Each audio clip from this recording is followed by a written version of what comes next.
बच्चों, कैसे हैं आप लोग। चलिए आज बेसिक केमिस्ट्री का लेक्चर नंबर 4 स्टार्ट करते हैं, क्लास 10th का।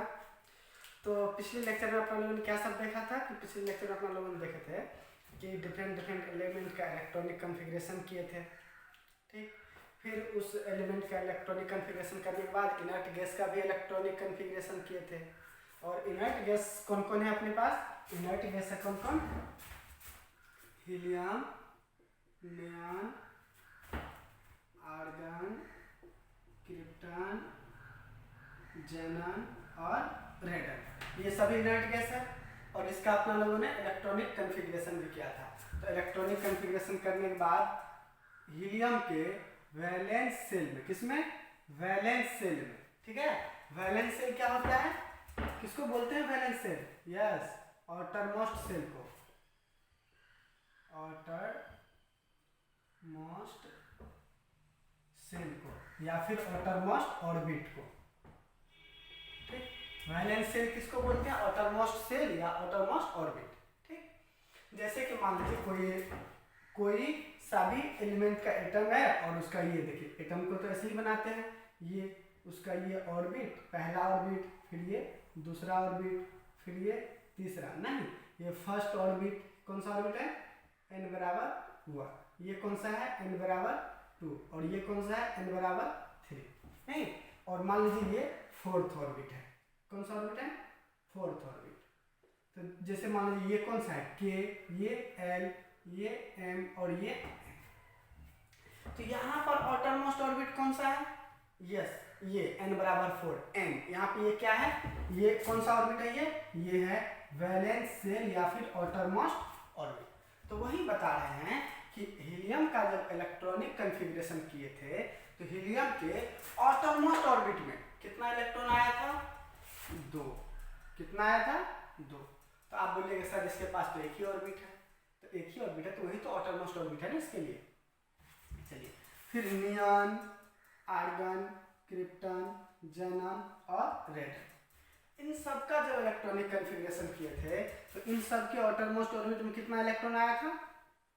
8 इलेक्ट्रॉन। और हीलियम के आउटरमोस्ट ऑर्बिट में 2 इलेक्ट्रॉन आया हुआ था। ठीक, चलिए तो पहला बात हो गया कि हीलियम के मतलब जो भी इनर्ट गैस है उसका इलेक्ट्रॉनिक कन्फिग्रेशन किए तो उनके वैलेंस सेल में कितना इलेक्ट्रॉन आया? 8 इलेक्ट्रॉन, एक्सेप्ट हीलियम, हीलियम को छोड़ कर दिए क्योंकि इसके पास 2 ही इलेक्ट्रॉन होता ही है। ठीक, तो अब दूसरा बात देखिए, ये जितना भी इनर्ट गैस है कितना है? 6 इनर्ट गैस है। कौन कौन? Helium, neon, argon, krypton, जेनन, रेडन। तो ये सब होता क्या है? ये सब का सब क्या होता है? स्टेबल होता है। क्या होता है? स्टेबल होता है। तो स्टेबल का मीनिंग क्या होता है? कि स्टेबल का मीनिंग होता है कि जो किसी के साथ रिएक्शन नहीं करे। मतलब कि ये जो अपने पास ये इनर्ट गैस है इसका आपको कंपाउंड देखने को नहीं मिलेगा। क्यों? क्योंकि ये किसी दूसरे के साथ कंबाइन ही नहीं होता है, रिएक्ट ही नहीं करता है, इसीलिए इसको क्या बोलते हैं? स्टेबल। ठीक है, क्या बोलते हैं? स्टेबल। स्टेबल का मतलब क्या होता है? Which do not react with other element, जो किसी दूसरे एलिमेंट के साथ रिएक्ट नहीं करे। ठीक है, तो अब देखिए, आप पीरियोडिक टेबल देखे होंगे। ठीक है, तो पीरियोडिक टेबल में लगभग कितना एलिमेंट है? अभी तक तो लगभग 118 एलिमेंट है, 118 एलिमेंट है। नहीं, तो उनमें से सिर्फ इतना ही एलिमेंट जो है वो क्या होता है? स्टेबल होता है, बाकी तो रिएक्टिव होता ही है। हाँ, ये बात और है कि कोई ज़्यादा रिएक्टिव होता है और कोई कम रिएक्टिव होता है। तो अब तो रिएक्टिव होता है तो सब चाहेगा कि स्टेबल होने के लिए, सब चाहेगा इस इनर्ट गैस के जैसा बनने के लिए। और इस इनर्ट गैस के जैसा बनने के लिए उसको क्या करना पड़ेगा? बताइए। यस, बिल्कुल इसी के जैसा इलेक्ट्रॉनिक कन्फिग्रेशन को अटेंड करना पड़ेगा। उनको क्या करना पड़ेगा? इसके जैसा इलेक्ट्रॉनिक कन्फिग्रेशन अपने आप में लाना पड़ेगा, तब वो जाके क्या हो जाएगा? स्टेबल हो जाएगा। तो उसके लिए क्या करेगा? जो भी रिएक्टिव एलिमेंट है, क्या बोल रहे हैं? जो भी रिएक्टिव एलिमेंट है वो जिस इनर्ट गैस के नज़दीक में होगा ना, वो उसी इनर्ट गैस के जैसा क्या करेगा? इलेक्ट्रॉनिक कन्फिग्रेशन अटेंड करेगा। जैसे मान लीजिए आपको हम यहाँ पे एक एग्जांपल दिखा रहे हैं। जैसे मान लीजिए सोडियम है, इसका एटॉमिक नंबर बताइए 11। ठीक, अगर हम इसका इलेक्ट्रॉनिक कन्फिग्रेशन करते हैं तो क्या होगा? 1s2 2 2s2 2p6 कितना हो गया 2 4 10 10 हो गया है तो 11 तो क्या हो जाएगा 3s1। ये तो सोडियम का इलेक्ट्रॉनिक कॉन्फ़िगरेशन है।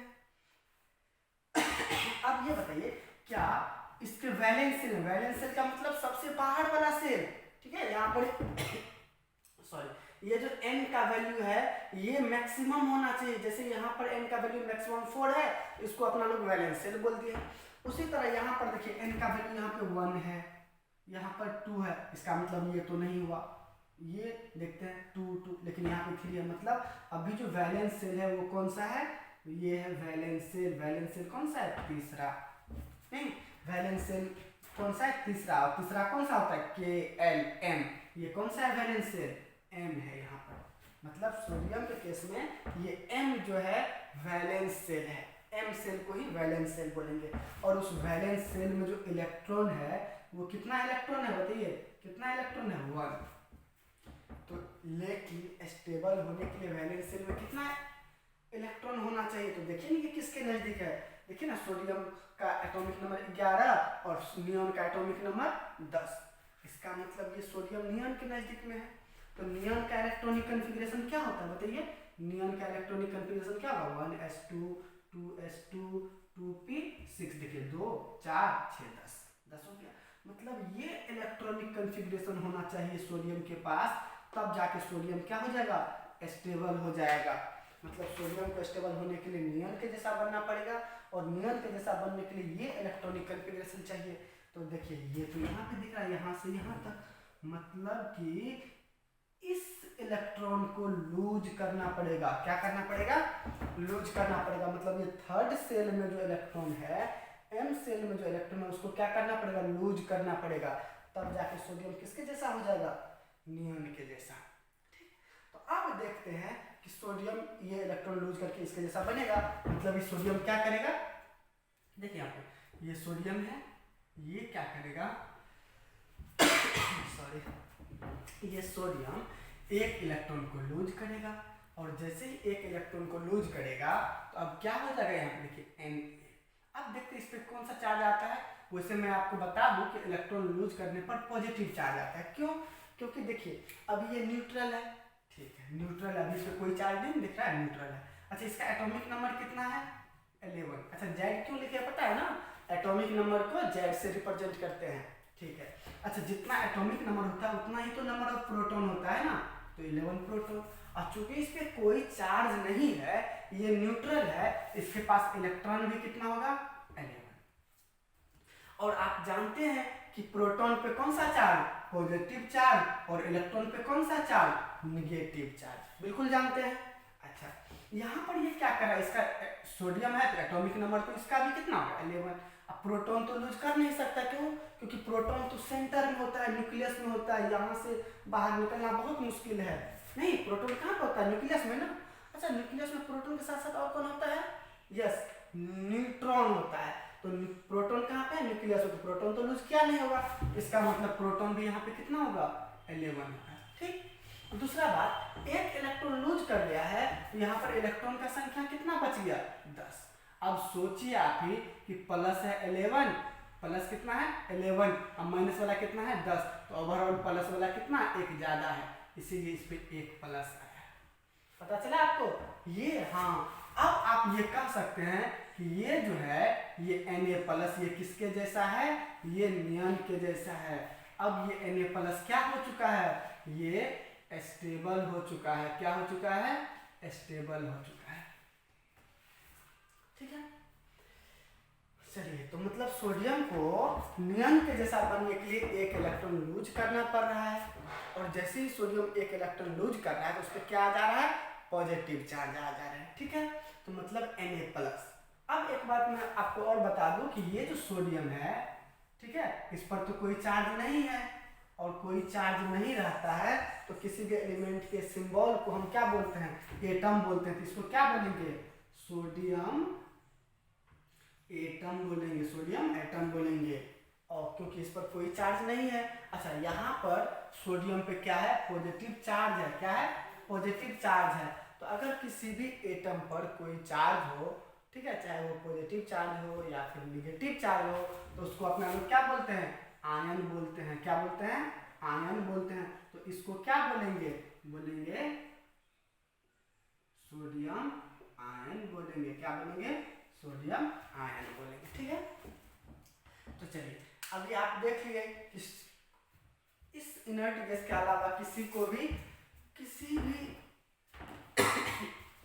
सॉरी इस इनर्ट गैस के अलावा किसी भी एलिमेंट को स्टेबल होने के लिए उसको इनर्ट गैस के जैसा बनना पड़ रहा है। और इनर्ट गैस के जैसा बनने के लिए या तो उसको इलेक्ट्रॉन लूज करना पड़ रहा है, इस केस में सोडियम के केस में तो इलेक्ट्रॉन लूज करना पड़ रहा है, या हो सकता है किसी और एलिमेंट के केस में इलेक्ट्रॉन को गेन करना पड़े या फिर इलेक्ट्रॉन को शेयर करना पड़े। तो अब आप ये बात ध्यान रखिएगा कि इनर्ट गैस के अलावा किसी भी एलिमेंट को स्टेबल होने के लिए या तो इलेक्ट्रॉन को लूज करना पड़ता है या फिर इलेक्ट्रॉन को गेन करना पड़ता है या फिर इलेक्ट्रॉन का शेयरिंग करना पड़ता है इनर्ट गैस इलेक्ट्रॉनिक कॉन्फ़िगरेशन को अटेंड करने के लिए। ठीक है, इस बात को आप लोग ध्यान रखिएगा। चलिए इसको लिखिए तो कैसे,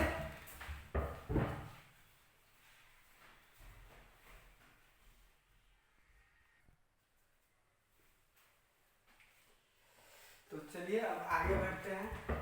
ठीक है, अभी मैंने आपको बता दिया था कि कोई भी एलिमेंट जो होता है वो इनर्ट गैस के जैसा इलेक्ट्रॉनिक कॉन्फ़िगरेशन अटेंड करने के लिए क्या करता है, उसके जैसा इलेक्ट्रॉनिक कॉन्फ़िगरेशन अटेंड करने के लिए या तो वो इलेक्ट्रॉन को लूज करता है या फिर इलेक्ट्रॉन को गेन करता है या फिर इलेक्ट्रॉन का शेयरिंग करता है। ठीक है, और कौन से इलेक्ट्रॉन को के कारण देखिए ये डिपेंड करता है ये सब चीज़ मतलब वो कितना इलेक्ट्रॉन को लूज करेगा या फिर गेन करेगा या फिर शेयरिंग करेगा, वो सब कुछ डिपेंड करता है उसके वैलेंस इलेक्ट्रॉन पर।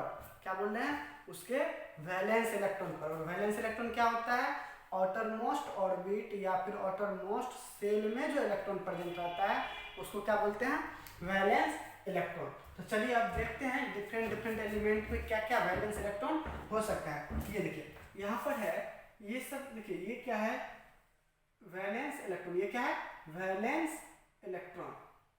ठीक है, मान लीजिए कोई एलिमेंट है, ठीक है, और उसके एटम में जो वैलेंस इलेक्ट्रॉन की संख्या है वो क्या है, 1। ठीक है, अगर किसी एलिमेंट के एटम के वैलेंस इलेक्ट्रॉन की संख्या अगर 1 है, ठीक, तब वो क्या करेगा, जैसे अभी सोडियम के केस में देखे थे, सोडियम केस में क्या था, वैलेंस इलेक्ट्रॉन 1, तो वो क्या था, लूज क्या था। तो वही मैं आपको बता रहा हूँ, अगर वैलेंस इलेक्ट्रॉन की संख्या 1 है तो वो क्या करेगा, लूज करेगा उस इलेक्ट्रॉन को। ठीक है, अगर मान लीजिए वैलेंस इलेक्ट्रॉन 2 रहा तो ऊपर भी लूज करेगा, 3 रहा तो ऊपर भी लूज करेगा। ठीक, अगर 4 रहा तो ना तो लूज करेगा और ना ही गेन करेगा।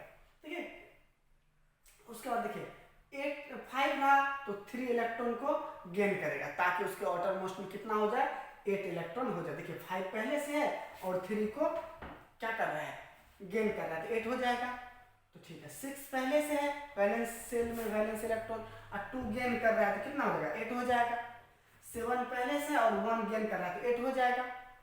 ठीक, तो 8 हो जाएगा मतलब वो किसके जैसा, फुल्ली फिल्ड ऑक्टेट, मतलब 8 हो जाएगा तो इनर्ट गैस के जैसा इलेक्ट्रॉनिक कॉन्फ़िगरेशन हो जाएगा और इनर्ट गैस के जैसा इलेक्ट्रॉनिक कॉन्फ़िगरेशन हो जाएगा, क्या हो जाएगा, वो स्टेबल हो जाएगा। जैसे कि यहाँ पर देखिए, यहाँ पर जो बोल रहे हैं कि वैलेंस सेल में अगर 1 इलेक्ट्रॉन रहे तो वैलेंस इलेक्ट्रॉन अगर 1 रहे तो वो लूज करेगा।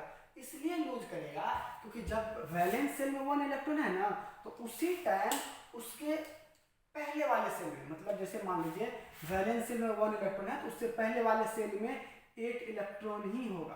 तो सोचिए जब ये इसको लूज कर देगा तो ये 8 तो बच गया ना, तो ऑक्टेट तो पूरा हो गया उसका, मतलब तब तो अगर ये लूज कर जाएगा ये इलेक्ट्रॉन तो बाहर में तो 8 इलेक्ट्रॉन दिखेगा।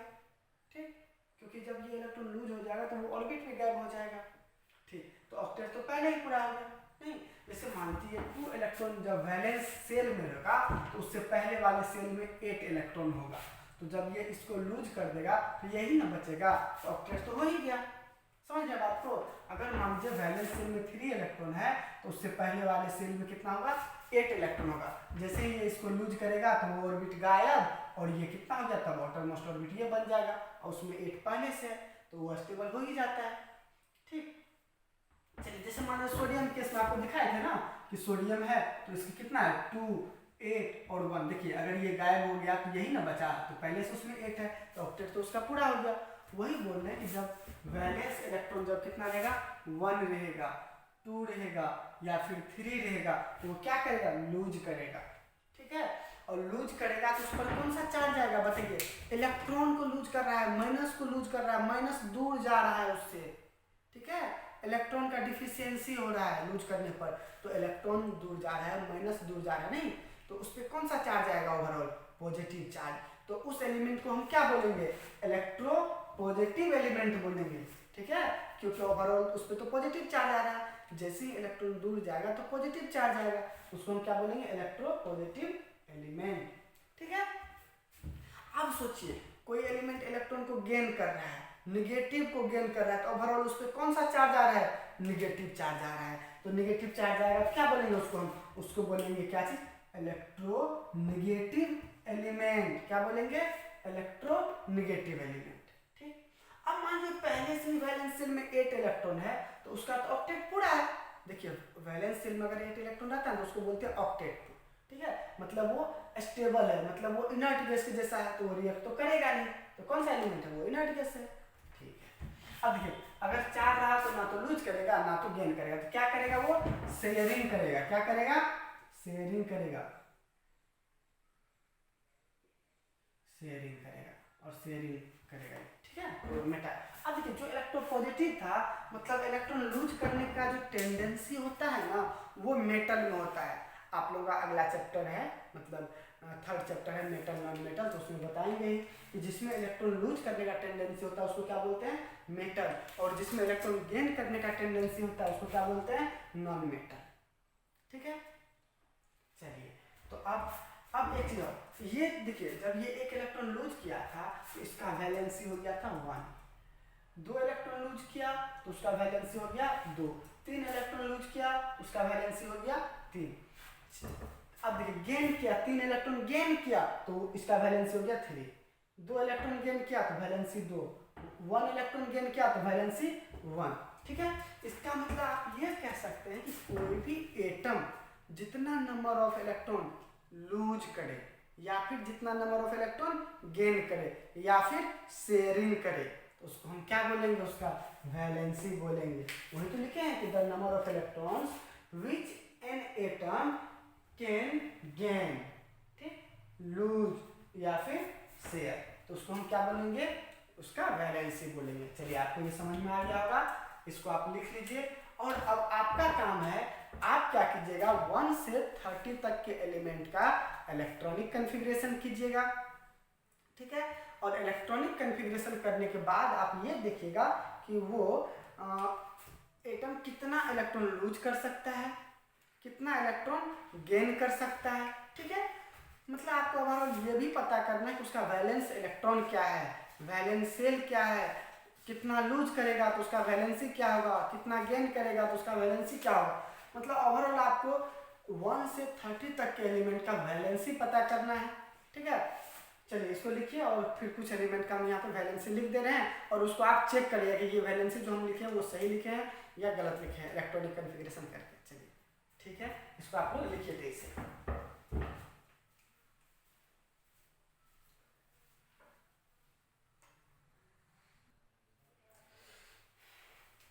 तो चलिए अब मैं आपको कुछ एलिमेंट का वैलेंसी बताता हूँ। ठीक है, तो चलिए अब देखते हैं। जैसे मान लीजिए यहाँ पे अपने पास हाइड्रोजन है, ठीक है, फिर और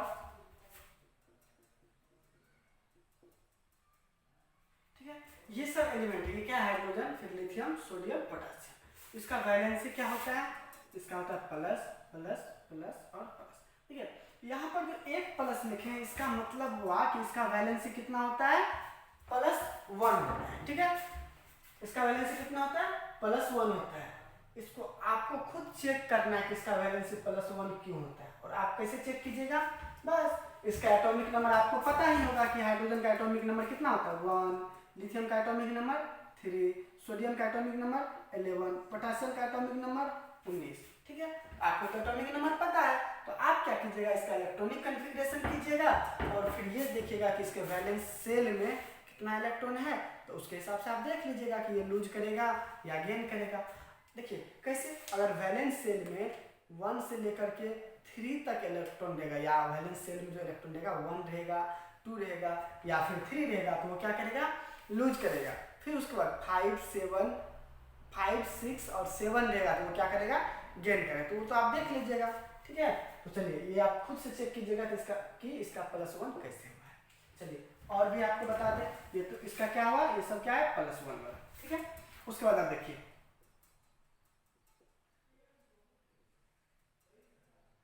ठीक है, इन सब का होता है +2। कितना होता है वैलेंसी, +2 होता है। कितना वैलेंसी होता है, +2। तो इसका भी आप लोग खुद चेक कीजिएगा, ठीक है।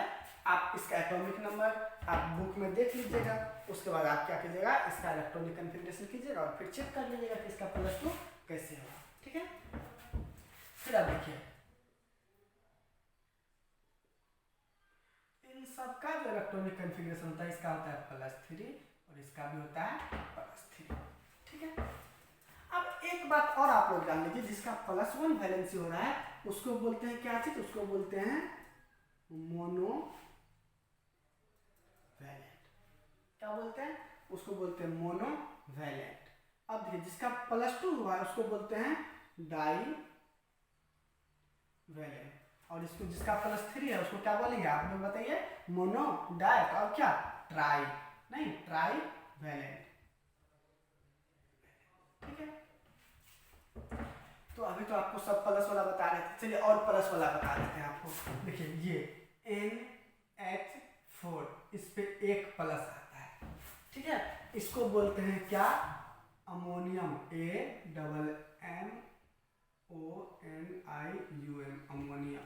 क्या बोलते हैं इसको, अमोनियम बोलते हैं, ठीक है। अब और भी देखिए डाई वैलेंट में और भी है, ये जिंक है, जिंक पर 2 प्लस होता है, ठीक। अब देखिए ट्राइवैलेंट, डाइवैलेंट में और भी है, यहाँ पे देखिए जैसे मान लीजिए आयरन, Fe किसका सिंबल है, बताइए Fe किसका सिंबल है, आयरन का।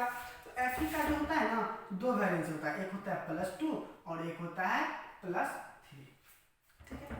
तो अब यही पे आप एक चीज और याद रखिएगा, +2 वाला को बोलते हैं क्या चीज, फेरस, FERROUS, फेरस, ठीक है। और इसको क्या बोलते हैं, फेरिक बोलते हैं। तो अब आप ध्यान रखिएगा यहाँ पे क्या चीज, कि जिसका वैलेंसी कम होगा उसमें देखिएगा आपको अस लगा हुआ रहेगा, OUS, अस, ठीक है। और जिसका वैलेंसी ज्यादा होगा उसमें क्या लगा हुआ रहेगा, एक, मतलब कि कम वाला को बोलेंगे अस, ज्यादा वाला को बोलेंगे एक।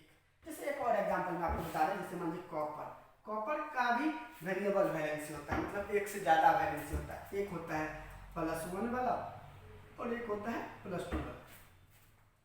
+1 वाला को क्या बोलते हैं, क्यूपरस, CUPROUS, क्यूपरस, देखिए अस है। और ज्यादा वाला को क्या बोलते हैं, क्यूप्रिक, CUPRS, क्यूप्रिक बोलते हैं, इसमें ई का है, नहीं। तो चलिए इस तरह से आप लोग ये वैलेंसी याद कर लीजिएगा। अब और देखिए नेगेटिव वैलेंसी में क्या सब होता है, अभी तो सब आपको प्लस वाला दिखा रहे थे, अब आपको माइनस वाला दिखाते हैं। तो माइनस वाला में देखिए हाइड्रोजन का जो होता है ना, माइनस भी होता है वैलेंसी, तो यहाँ पर इसको बोलते हैं क्या चीज, HYDRID, हाइड्राइड, ठीक। और भी है, और कौन बोल सकते हैं, जैसे देखिए ऑक्सीजन, ऑक्सीजन का होता है 2-, इसको क्या बोलते हैं, ऑक्साइड। फिर नाइट्रोजन, नाइट्रोजन का होता है 3-, मतलब -3, इसको क्या बोलेंगे, नाइट्राइड, नहीं। और भी देखिए और क्या होगा, फास्फोरस, फास्फोरस पे कितना होता है, -3, इसको क्या बोलेंगे, फॉस्फाइड, ठीक है। और भी है सल्फर पे 2-, इसको क्या बोलेंगे, सल्फाइड, ठीक है। तो ये सब वैलेंसी आप लोग क्या कीजिएगा, याद करिएगा। अब बस यहाँ पे एक चीज देख रहे हैं आप, ये क्या है, नॉन मेटल, जितना भी होता है माइनस वाला उसको बोलते हैं नॉन मेटल, तो ये सब नॉन मेटल है। और नॉन मेटल जब कौन सा एलिमेंट हो, अगर एलिमेंट नॉन मेटल, ऐसे याद करके छोड़िए, अगर किसी भी एलिमेंट के सिंबल पर, क्या बोल रहे हैं, किसी भी एलिमेंट के सिंबल पर अगर निगेटिव चार्ज हो, कौन सा चार्ज हो, निगेटिव चार्ज हो, तो उसके नाम के अंत में हम आइड लगा देंगे, मतलब उसके नाम के अंत में क्या हुआ, आइड। जैसे देखिए हाइड्रोजन है, इस पर नेगेटिव चार्ज है तो हाइड्राइड हो गया, आइड हो गया। ऑक्सीजन पे नेगेटिव चार्ज है तो ऑक्साइड हो गया। नाइट्रोजन पे नेगेटिव चार्ज है तो नाइट्राइड हो गया। फॉस्फोरस पे नेगेटिव चार्ज है तो फॉस्फाइड हो गया। सल्फर पे नेगेटिव चार्ज है तो सल्फाइड हो गया।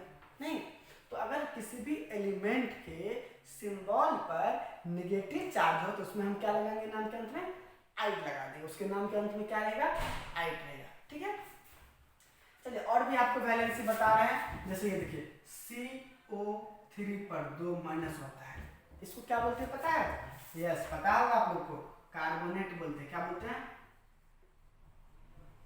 कार्बोनेट बोलते हैं। ठीक है, लेकिन यहीं पर अगर HCO3 हो जाए तो इस पर एक ही माइनस होता है और इसको क्या बोलते हैं, बाई कार्बोनेट या फिर हाइड्रोजन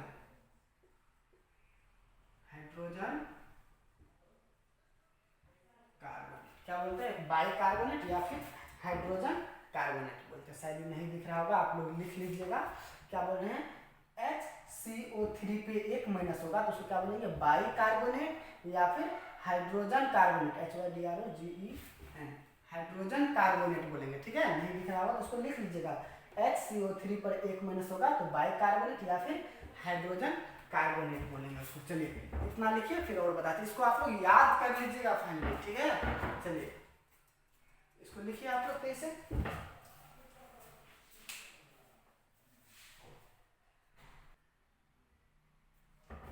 चलिए तो आगे देखते हैं। अभी अपना लोगों ने क्या शब्द देखे, ठीक है, अपने लोगों ने कुछ वैलेंसी देखे।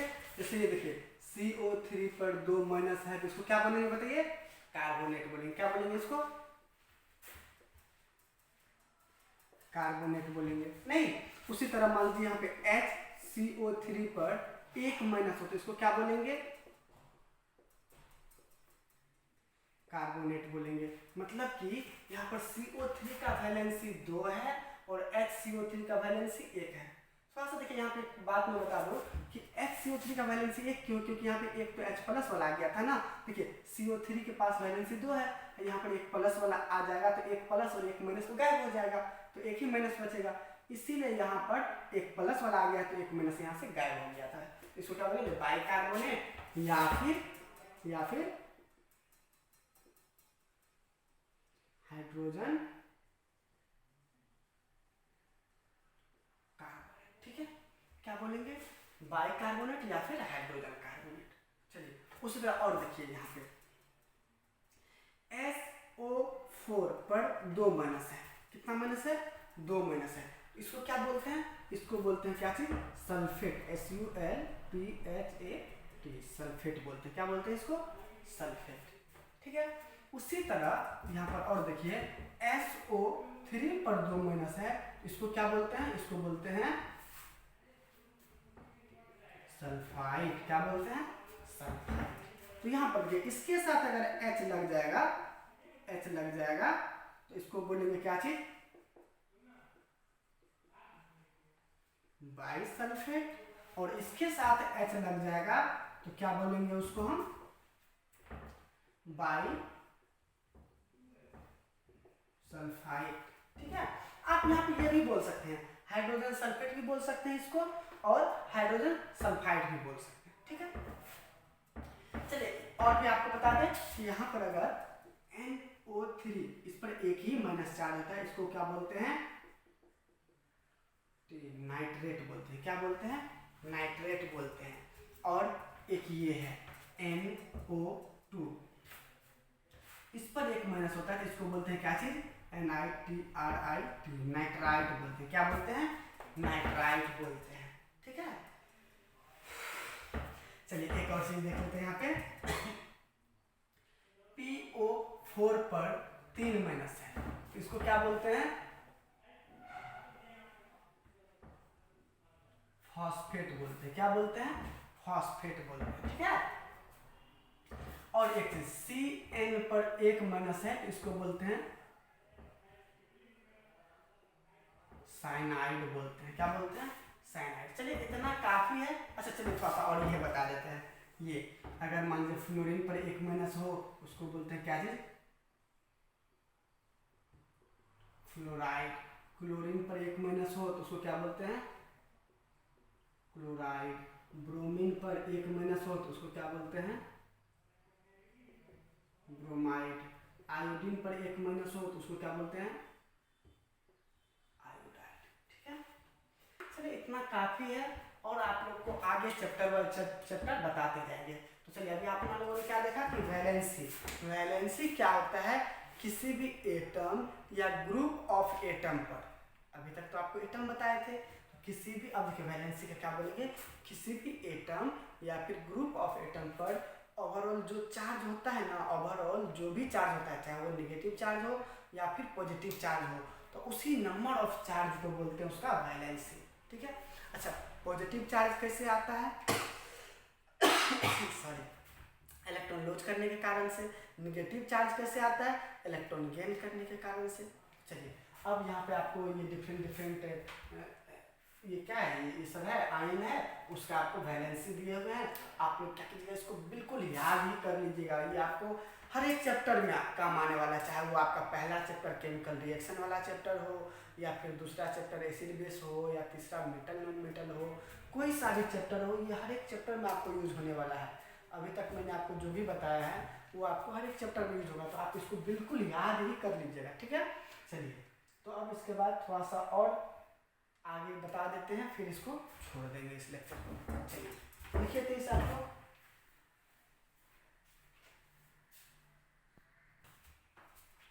चलिए अभी आपको मैंने वैलेंसी बता दिया, जैसे कि देखिए ये सोडियम का आपको पहले ही बता दिए थे, सोडियम पे एक प्लस होता है। ठीक है, अभी इधर आपको क्लोरीन वाला वैलेंसी बताए थे, क्लोरीन पे एक माइनस होता है। तो चलिए अब आपको मैं ये बता रहा हूँ कि जब मतलब कंपाउंड का फॉर्मेशन कैसे होता है। क्या चीज बता रहा हूँ? Formation of compound, formation of compound, compound का या मॉलिक्यूल का फॉर्मेशन कैसे होता है। देखिए क्या करना आपको, सिंपल है। यहाँ पे Na, जैसे मान लीजिए अपना लोग को बनाना है क्या चीज, सोडियम क्लोराइड बोलते हैं उसको, बनाना है। तो जैसे ये देखिए Na, ठीक, और ये क्लोरीन। अच्छा इसका वैलेंसी इसके नीचे में लिखिए, इसका वैलेंसी कितना होता है? 1। अच्छा इसका वैलेंसी 1। ठीक है, तो अब क्या करना है, ये क्या था? सोडियम प्लस था ना, ये माइनस वाला था, तो प्लस वाला, तो इसका वैलेंसी एक प्लस था तो इसका वैलेंसी 1, तो इसके नीचे में लिख दिए। ये क्लोरीन, इसका वैलेंसी 1, तो इसके नीचे में। अब आपको ऐसे कर देना है, क्रॉस मल्टीप्लिकेशन कर देना है। तो अब देखिए यहाँ पे कीजिएगा तो सोडियम, सोडियम के लिए कितना आया? 1, नीचे में 1। ठीक है, क्लोरीन, क्लोरीन के लिए कितना आया है? 1। तो इसको देखिए एक बात और मैं आपको बता दूं कि 1 नहीं लिखा जाता, तो इसको सिंपली हम क्या लिखेंगे? NaCl। ठीक है, अब बस आप नाम लिख दीजिए। इसका नाम क्या है बताइए? Sodium, sodium. और क्लोरीन पर जब माइनस चार्ज होता है तो उसको क्या बोलते हैं? क्लोराइड।